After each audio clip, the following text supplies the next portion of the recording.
Bien, salut à toi, c'est un gros plaisir que tu suives cette vidéo parce que nous sommes le mois de juin au Cameroun et bientôt le mois de juillet-août, il y aura une petite saison sèche. Donc j'ai voulu faire cette vidéo dans le cadre introductif des systèmes d'irrigation qu'on aura à concevoir et installer dans toutes les exploitations agricoles du Cameroun. Oui, l'année dernière, tout le monde sait ce qui s'est passé. Les pluies sont parties un peu plus tôt. Beaucoup d'exploitations se sont vues sécher, que ce soit en plantain, en avocat, bref. Beaucoup d'exploitations se sont vues sécher à cause du manque d'eau. Cette année, on a recruté un expert en entreprise de l'irrigation. Oui, ça, je sais le faire, mais j'avoue que je suis très occupé à autre chose, ce qui fait que dès le mois de juillet, dès le début du mois de juillet, on aura un programme sur des systèmes d'irrigation. Et dans cette vidéo, je vous en parle de ce que nous comptons faire et des moyens à mettre en place. Donc, reste vraiment scotché dans cette vidéo jusqu'à la fin. Tu auras pas mal de détails en ce qui concernera l'irrigation en juin, août et bien plus en novembre, décembre, janvier, février, jusqu'au retour des pluies 2024. Donc c'est parti pour la vidéo. Salut à toi. Ça que tu vois derrière moi, c'est un hangar de semences de bananier plantain. L'hangar est grand. Donc, on a produit à peu près 15 000 pieds de pif, variété bâtard, ici, pour des raisons quelconques. Je suis à Yaoundé et certainement vous n'avez jamais vu de plantes assez développées du genre. C'était un gros challenge, mais on l'a fait. Salut à toi et bienvenue sur cette chaîne. Si c'est la première fois que tu écoutes cette chaîne, nous t'invitons à faire une chose, de t'abonner, d'activer la cloche de notification parce que chaque semaine, nous partageons 2 à 3 vidéos de conseils agricoles qui te permettent de décoller ton business, mais aussi de renforcer les capacités de ton business agricole. N'oubliez surtout pas que tous les vendredis, je suis à Yaoundé, je suis au bureau. Question de faire des coachings en présentiel et en ligne pour donner à ceux qui ont des projets préparatoires d'être mieux organisés. Et en passant, je suis chez moi sur la dalle comme d'habitude, mon ancien champ de pastèque. J'ai préféré cette année faire des pifs parce qu'il y avait quand même beaucoup de sollicitations et j'ai fait des variétés exceptionnelles. Donc sur la dalle, comme vous voyez, j'ai 3 variétés. Donc là, c'est le Fringant, il y a le Big Banga et il y a le Bata. Donc tous les 3 variétés, ça c'est des échantillons. Ce n'est pas pour dire que c'est cette quantité qui est disponible. J'en ai fait un peu assez. Ça c'est le cadre de présentation pour faire le distinguo. Pour que quand on arrive, qu'on ne se trompe pas, qu'on sache exactement quelle variété choisir. Et puis, c'est des 3 variétés que moi je sollicite à cause de la forte production. Du coup, quand vous me voyez récolter le plantain en Balmayo, vous pouvez comprendre que là, c'est la variété Bata en général et les régimes sont colossales. Quoique j'allais dire la quantité est faible, mais on réussit quand même à satisfaire aujourd'hui le marché de Balmayo. Retournons à notre sujet, il était question que nous parlons d'irrigation aujourd'hui. Je vais aller étape par étape pour vous permettre de bien comprendre ce que j'appelle irrigation et comment on va s'y prendre. Alors, je vais commencer par le premier élément qui est la source d'eau. Quelle sera la source d'eau que nous comptons envisager pour les systèmes d'irrigation? En tout cas, je précise, peu importe la source d'eau, nous allons pouvoir travailler ensemble pour le cadre de l'irrigation. Donc, pour ceux qui ont un cours d'eau qui borde leur exploitation, c'est parfait. Pour ceux qui ont un cours d'eau qui sont dans un coin du site ou bien dans le site du voisin, c'est parfait. À partir de cette source d'eau-là, de ce cours d'eau qui ne t'arrive pas, on va pouvoir installer des pompes pour ramener l'eau dans votre site. Le cours d'eau serait donc prioritairement le premier choix. C'est-à-dire si vous avez un cours d'eau et une autre source d'eau, nous allons privilégier là le cours d'eau parce que le cours d'eau apporte des débits et des quantités un peu importantes pour satisfaire des grosses exploitations agricoles. Ça, c'est la première source d'eau. La deuxième source d'eau, ce sera le puits aménagé. Je voudrais juste dire en interne, on a pu prendre collaboration avec des excavateurs de puits, bref, des creuseurs de puits, si bien que aujourd'hui on sait comment s'y prendre pour faire des bons puits aménagés. Quand je dis bons puits aménagés, c'est en termes de diamètre, c'est en termes de hauteur d'eau. J'ai réussi à faire dans le nouveau site dont j'en parle très peu pour le moment, une profondeur d'eau de 7 mètres sur un diamètre de 130. Ça me donne à peu près 10 000 mètres cubes d'eau pour 12 heures de temps, parce que le temps de recharge, c'est 12 heures de temps. Ça veut dire que par jour, je peux faire facilement 20 000 mètres cubes d'eau. Et là, peu importe le gabarit du champ, peu importe le besoin en eau du champ, alors là, ce puits va satisfaire. C'est vrai que c'est assez profond, ça prend un peu plus de sous, mais je crois que ce sera ce qu'il faudrait recommander. Puisque le puits, quand même, c'est moins d'1 million. C'est vrai qu'au-delà de ça, il y a le château, il y a le cubiténé, il y a tout, il y a la tuyauterie, il y a la pompe, il y a tout ça. Mais c'est idéal. L'eau, c'est la vie. Donc, pour ceux qui n'ont pas de cours d'eau, vraiment, la solution alternative, ce sera le puits aménagé. La dernière source d'eau qu'on va considérer pour le cadre du travail, c'est des forages. Et ce sera exceptionnel. Par exemple, les études géophysiques, ça, on sait le faire.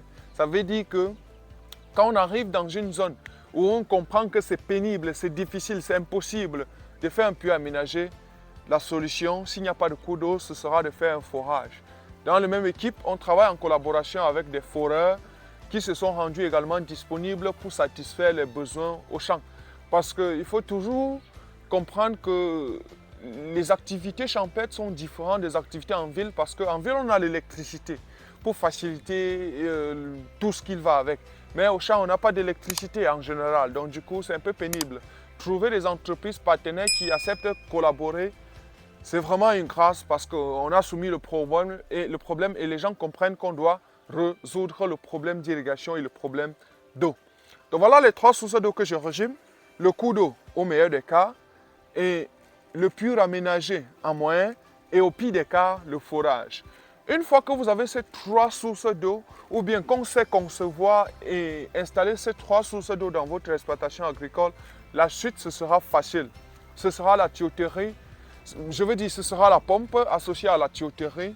Et on aura également 3 systèmes d'irrigation qu'on va pouvoir expérimenter et installer. Bref, c'est déjà installé, on a quand même pris 2-3 années pour comprendre comment ça marche, les systèmes d'irrigation. L'année dernière, déjà, on a installé pas mal de systèmes d'irrigation au Cameroun. Et puis bon, c'était jusque-là dans des cultures maraîchères. Cette année, on est en train de voir dans quelle mesure travailler plus amplement dans toutes les cultures, disons ça comme ça. Alors, ce sera donc quoi les 3 systèmes d'irrigation? Le premier ou bien le plus connu ou bien le système qu'on va le plus utiliser, ce sera le système d'irrigation par aspersion.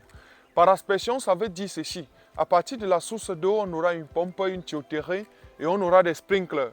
Les sprinklers, c'est tout simplement des dispositifs qui tournent, en fait le tourniquet, qui tourne et fait éjeter de l'eau à un certain rayon considérable. On a pris attache également avec le matériel d'irrigation de la Turquie, matériel turc, qui peut en un seul arrosage arroser demi-hectare. Ça veut dire qu'on est sur les latitudes de 50 mètres, 45 mètres, 50 mètres. Et en 2 arrosages, si on a 2 sprinklers, ça fait 1 hectare, avec des déplacements sur des intervalles de 1h30 minutes. Bref, le système de calcul a été déjà fait. On sait ce qu'il faut faire quand il y a de la source d'eau, quand il y a la tuyauterie, bref, quand il y a les moyens, c'est ce que je veux dire. Alors, par la suite, le second système d'irrigation qu'on va pouvoir installer dans vos différentes exploitations, ce sera le système d'irrigation goutte à goutte ou bien goutte à goutte. C'est un système un peu complexe sur le plan financier. Complexe, ce n'est pas quand on serait en train d'installer, ce serait surtout les finances. Oui, ça va demander un peu gros, mais c'est un système surtout adapté pour les cultures maraîchères. Vous verrez que tous ceux qui ont fait du piment, poireaux, poivrons, choux, carottes, pommes de terre, tout ça, en contre-saison, nous allons privilégier ce système d'irrigation goutte après goutte. Le dernier système d'irrigation que nous allons pouvoir expérimenter et chercher à installer, ce sera le système d'irrigation de surface. De surface, ça veut dire qu'il y a 2 possibilités. Généralement, à l'ouest Cameroun, ce qu'on va faire, c'est qu'on va prendre l'eau en amont et faire circuler. En amont, ça peut être à partir d'un cours d'eau ou à partir d'une réserve hydraulique, un barrage. Alors, ça va descendre et suivant la pente, parce que vous savez, l'ouest Cameroun est caractérisé par ses hautes altitudes, par ses pentes. Et suivant la pente, on va faire circuler l'eau sur tous les sillons ou encore sur tous les biomes par gravité. Ça veut dire que ce sera l'effet de la hauteur.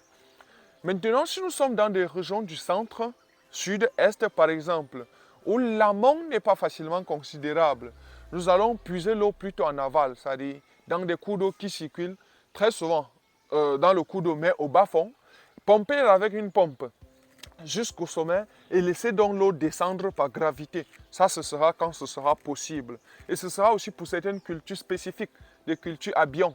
en général encore des cultures maraîchères. Vous pouvez comprendre jusqu'à la fin que le meilleur système que nous allons le plus installer cette année, ce sera le goutte à goutte et par aspersion. Et par aspersion, on a deux grands types et qui sont déjà maîtrisés et compris. Donc on va faire la macro-aspersion et la micro-aspersion.